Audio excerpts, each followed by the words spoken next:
hello, and welcome to yet another episode of our Uganda Diaspora Show. My name is Lyn Kyomugisha once again, and I welcome you. Visit our social media platforms for the latest on Civic Space TV and more interesting conversations on what's going on in and around our world, and especially in the country. I welcome you, Milton Allimadi, Miriam Kyomugasho, Ochen, and Albert Bakasara. It's very hot in Uganda, humid. You guys are enjoying your snow. We are here enjoying. You sent your heat our way, so we are sort of in summer. Someone was telling me this is almost summer in the US. So guys, we're glad to have you again. And I hope you have had some good time. Right, today we will be looking at a very interesting conversation as we see that we have a few months to the next general election, which is in 2026. And I said months because yeah, if I'm not going to count the next year because the next year is preparations and a lot of other things. Well, our topic today is if we are actually ready for the Uganda political roadmap 2026. And that precisely means, are we set to see another maybe this time round a successful general election? And by successful, I mean, are we ready to have an election that will not make global shocks around the world? Because we are having an election and everybody wants to see what's happening in the country. Right. But before that, I'm going to have to maybe introduce to you a few things that have been done so far in regards to the roadmap to 2026. But importantly, the things we need to look out for. When the 2021 general elections ended, I remember lots of issues came up, and they were looking at electoral reforms. We're looking at institutional capacity, political environment. We also issues of civic engagement came up. We also saw the rule of law, peace and stability, among others, as some of the key issues to consider as we head into the 2026 general elections. Bringing you up to speed, recently, the Electoral Commission said that it needs about 1.3 trillion Uganda shillings for the 2026 general elections. I hope you can take note of that before we get into the actual discussion. And also we have seen that there's interesting conversations on the electoral reforms. The electoral reforms, the constitutional reforms, because we've seen the Law Reform Commission come up. There are many proposals in there. I'm just giving you hints and bits of what so far is happening. But we've also seen a very interesting one. And this is the issues in the opposition political parties. We are seeing the National Unity Platform has lots of infights, but we're also seeing that the FDC, which was one of the strongest, is equally crumbling. The questions are, will it be able to come 2026? So in our conversation, I think those are some of the issues we're going to take a look at. And I'm going to I want us to first review just a small review of what happened in the previous election. And I want to begin with you, Milton. Milton, if you remember the 2021 general elections, among the issues I've highlighted, what do you think, what can we look back at and say, this was terrible, this was okay, how do we move forward? Are we ready to actually do the right thing? Okay, thank you for hosting us again in this conversation. The only question is, will we have elections in 2026? And who would be the candidates? I think more of what I'm hearing in the conversation is that it seems to me, when I see how closely now the leader of the National Unity Platform who many people, by the way, believe is the legitimate winner of the 2021 election, which is Bobby Wine, is working closely with Dr. Kizza Besigye, who many people believe won at least 3 of the 4 contests that he ran against General Museveni. So I'm encouraged by the closeness of their association in recent months. And I'm also encouraged by the explicitly open conversation that they're talking about publicly, that they will not tolerate another election theft. In fact, the conversation is all over social media, so this is no secret. They're openly talking about a popular uprising to finally get rid of this dictatorship, because in the back of their mind, they know that any election which is supervised by dictator General Museveni, the outcome is predetermined. There's no debate as to who prevails in such elections. General Museveni controls the election commission, so the results of the election, the official results, really don't matter. It is who declares who the winner of the election is. And to me, the most profound, if I remember one thing from the 2021 election, which is most interesting, and I hope Ugandans can go back and look at this, and they will remember, and they will know exactly what position and attitude to take going into 2026, if indeed there's an election in 2026. When the internet was shut down prior to the elections, it meant that the results could not be communicated from all the polling stations to the central location. So after the election, the internet was not turned back immediately. It was several days later. Yet the so-called results were announced before the internet was turned back on. So Al Jazeera asked the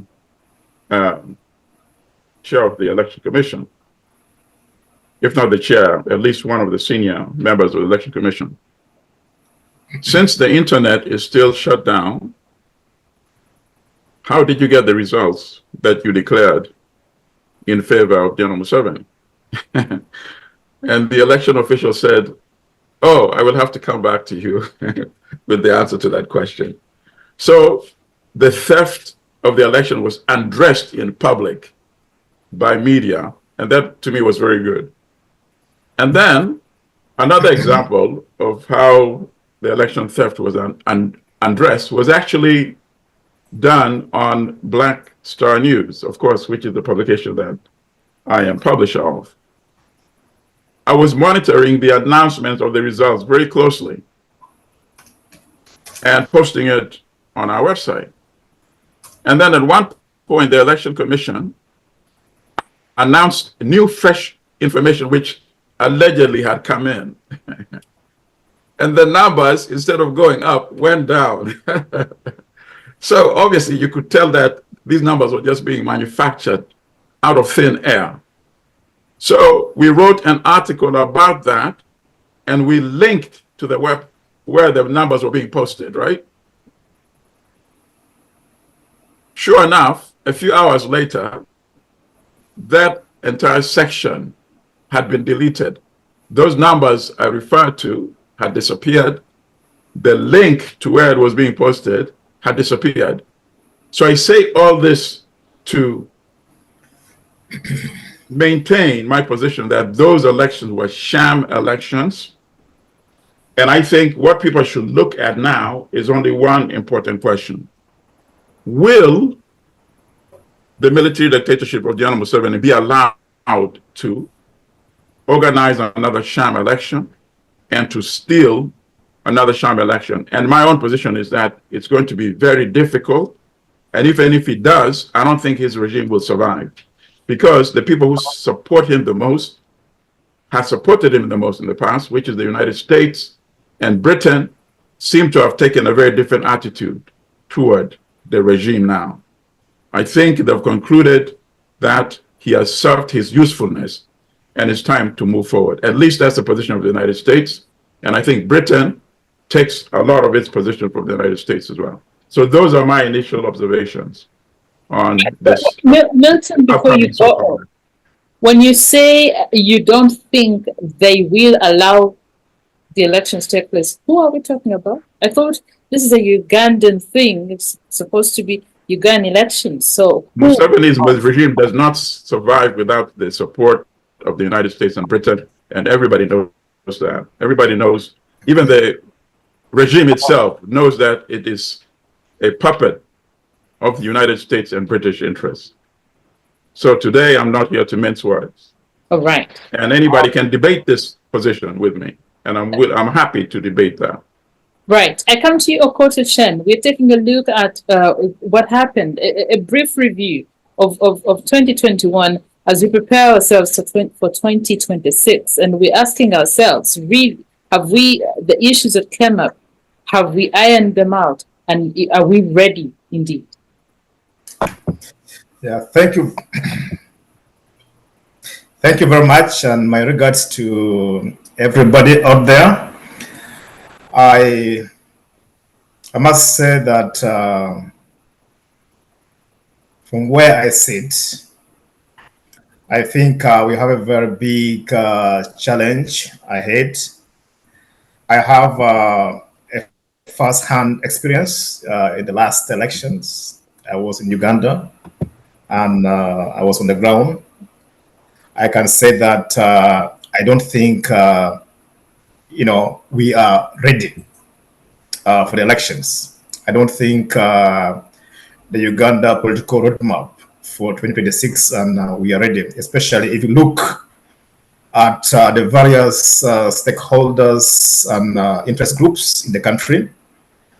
I don't see them that organized.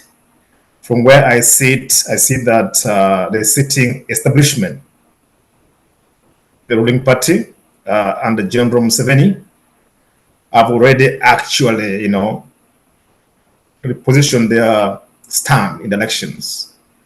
You've realized that right now, as we talk, the ruling party and its leadership actually appointed the Electoral Commission single-handedly. Hence, they're going to be loyal and answerable to what, to General Museveni and NRM organization. So that's already a big gap. If the body that is going to conduct the elections are already kind of loop-sided, that implies that,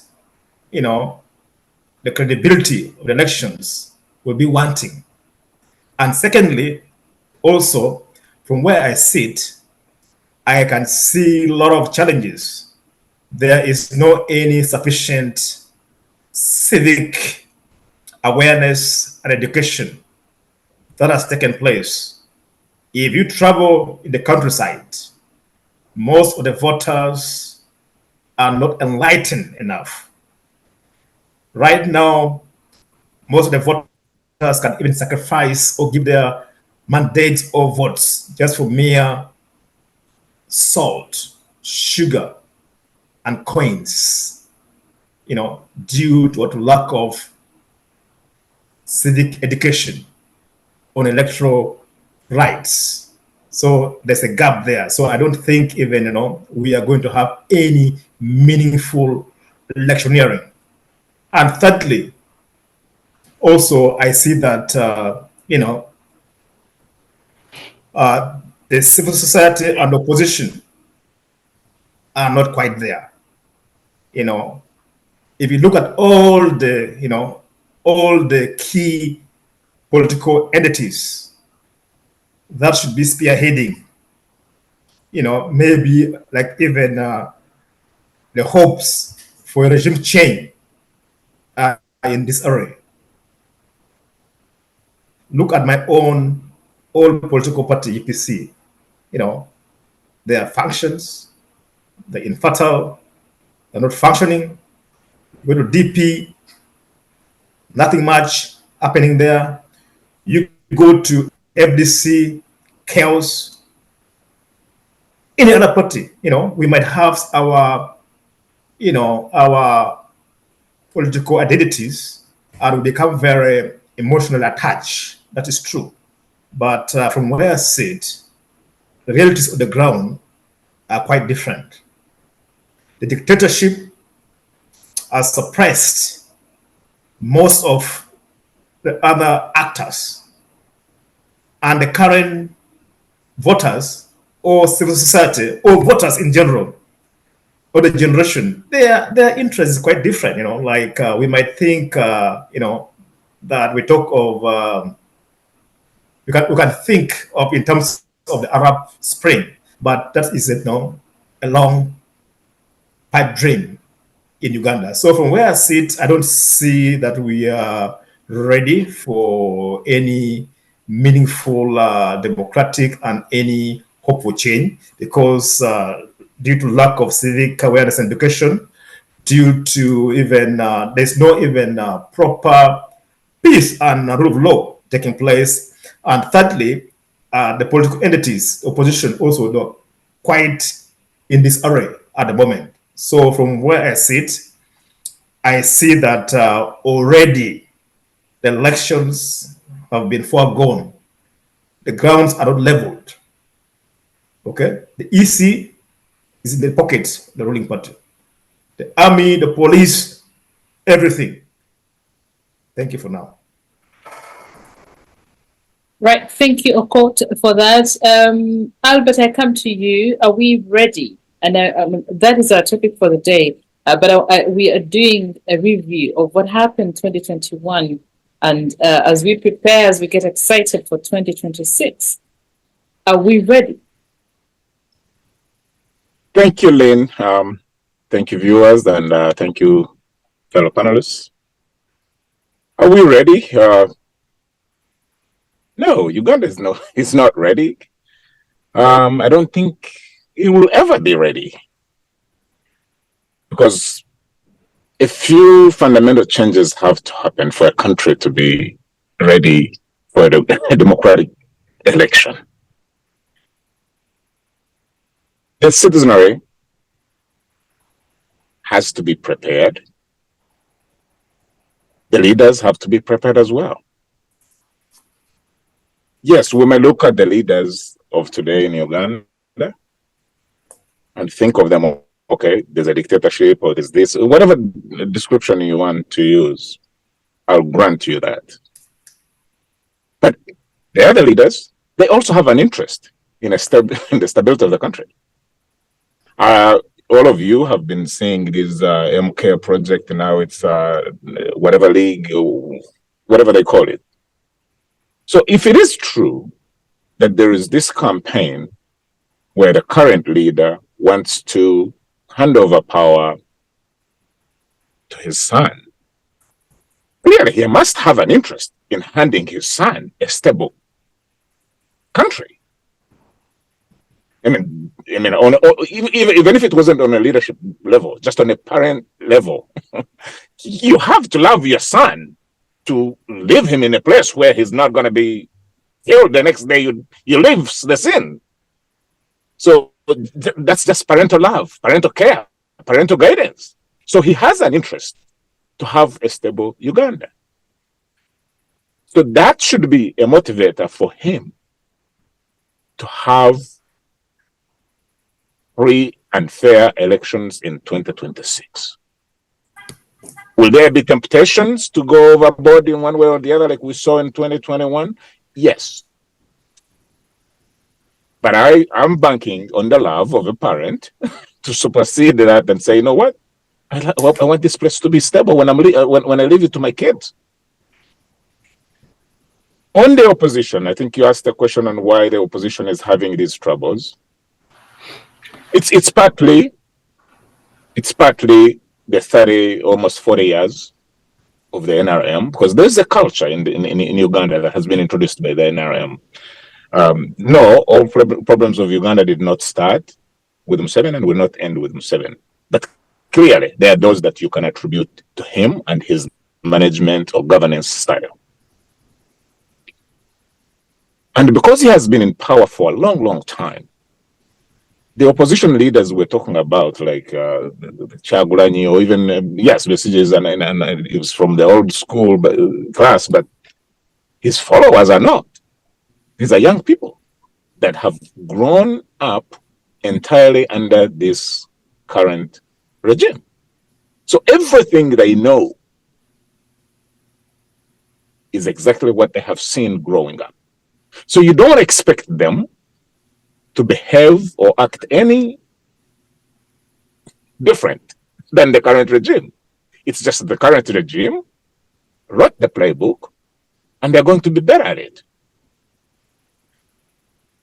Earlier, somebody talked about I think it was the first speaker talked about the new cooperation and the new engagement between opposition leaders like Kizza Besigye and Bobi Wine.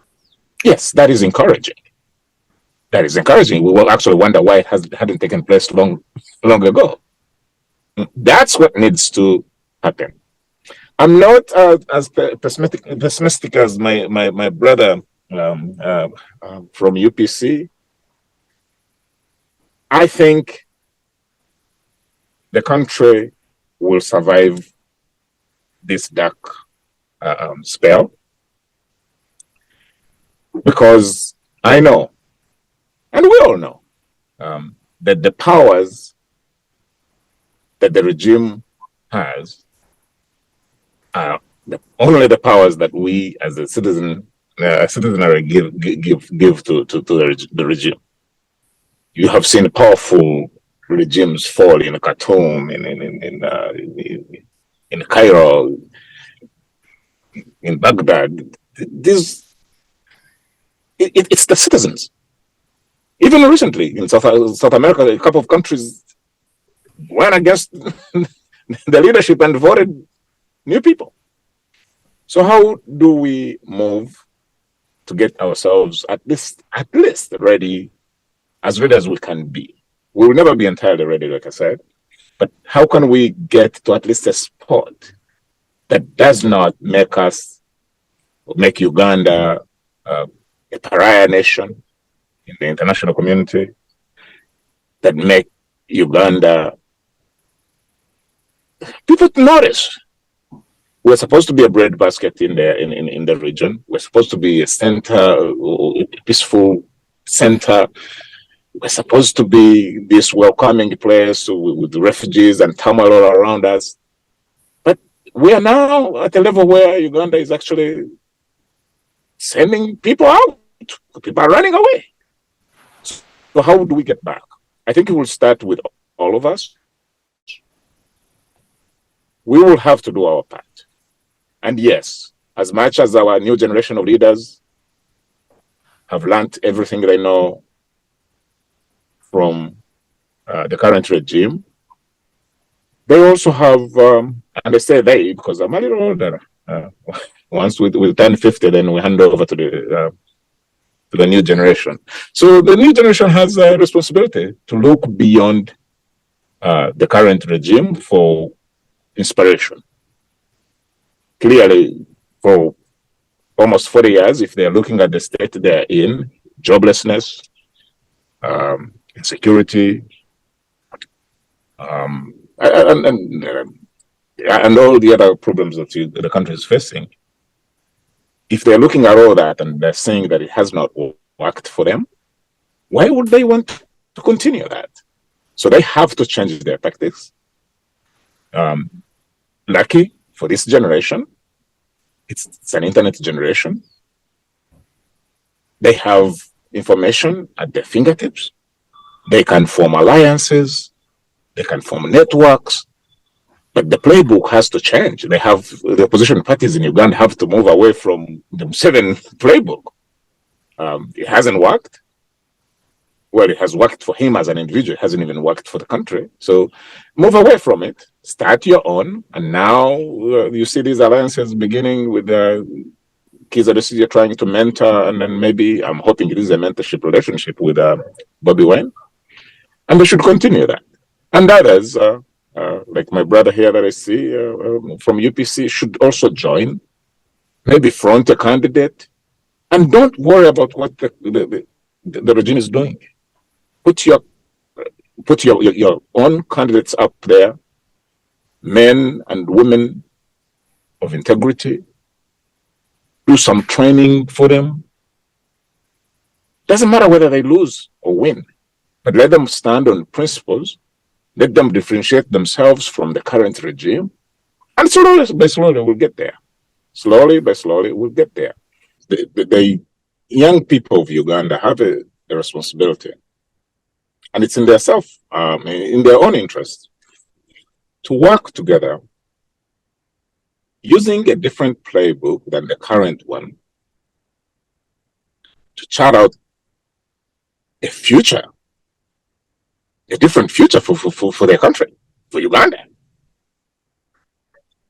I don't like to disassociate myself more from Uganda, but I also do realize that I haven't lived in Uganda for quite a while, and if when I go to visit, there are people who actually are living in that place and they have to face the struggles of life day in, day out. So I appeal to them. It doesn't matter whether you are a young police officer, whether you are a young officer in URA, whether you are an airport officer, it doesn't matter. You have to start looking beyond the current regime. You have to start looking and say, okay, I'm about to start a family. If you are young and you haven't started, how will my kids survive in this place? And I think once you have enough of those people, we will solve some of these problems that we now look at and just shake our heads. We will just have to have enough motivation as Ugandans, as young people, to do this for ourselves and for our children. I'll stop there for now. Thank you, Lyn. Right, thank you, Albert. Miriam, I come to you. And we are actually asking the question of the are we ready? If you remember, we had a review not so long ago after the 2021 general elections, and we spoke about all these issues that that came up during the general elections. Now, I ask, are we ready? Greetings to everyone. Are we ready? No, I don't think so.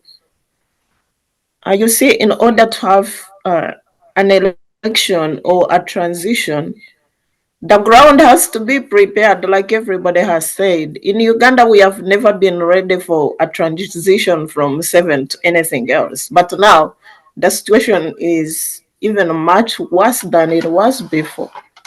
We have a challenge of all the space, like all the political institutions which would have played a part to prepare the ground for the next election or for the next set of leadership, are all closed out or stifled. The political party space is almost non-existent. Civil society is out of the picture. Whatever the little is there even doesn't function because all the funders were taken out, or the active people are victimized and pushed in a corner, like everybody. If you even look at the civil society in a bigger sense, like the academia, the religious institutions, no Uganda today is ready to come out and even or talk about anything against the regime, because there is going to be retaliation in a different way. If it's not you, if it's not about your career, it's about your children or your business. So the government, it's like we are pushed in a corner. I was surprisingly looking back at, was having a discussion with some history professor in one of the universities in Uganda. And we were saying that, ideally, if you are a teacher, you would be teaching students like the 90s history of Uganda, so that you can predict the future. You could be teaching about the previous leaders, as in 10 years ago or 20 years ago. But today they can't teach about anything because, if you mention anything about NRM, you are criticizing the current regime. And for the last like 40 years of Ugandan history, of Ugandan politics, nobody can criticize, nobody can analyze in an independent way because there is retaliation in form of the regime clamping back on criticism. So the population has been put in a box. Are we ready for 2026 to do what? If whatever happened in 2021 repeats itself, like the murder of people on Kampala streets, the way they hired, I think this